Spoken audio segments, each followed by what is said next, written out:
त्याच्यानंतर आपण टाकायची लसणाची पेस्ट, त्याला पण आपण चांगलं व्यवस्थित फ्राय होऊ द्यायचं.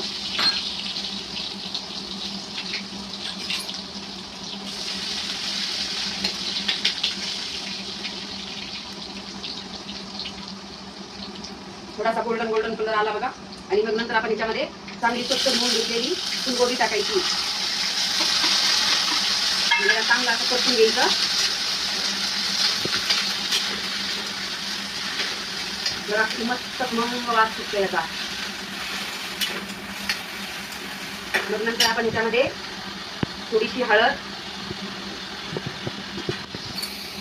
आणि आपण थोडंसं चवीनुसार मीठ टाकूया.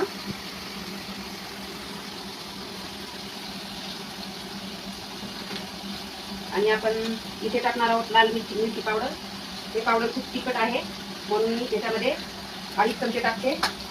आणि मी घरी बनवलेला काळा मसाला हा मी वर्षभरासाठी एकदाच बनवून घेते. तुमच्याकडे असेल तर तुम्ही पण टाकू शकता. नाहीतर तुम्ही गरम मसाला वापरू शकता एव्हरेस्टचा. आणि ह्याला चांगलं परतून घ्यायचं.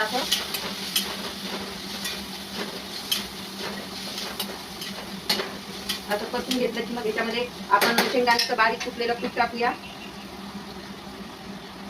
2 ते 2.5 चम्मच टाकायचं हे पीठ शेंगदाण्याचं. आणि त्याला आपण परतून घ्यायचं.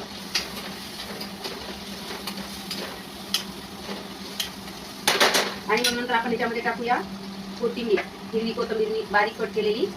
आणि त्या कोथिंबीरीला पण आपण मस्त व्यवस्थित मिक्स करून घ्यायचं. आणि ह्याला थोडंसं आपण साधारण 5 ते 10 मिनिटं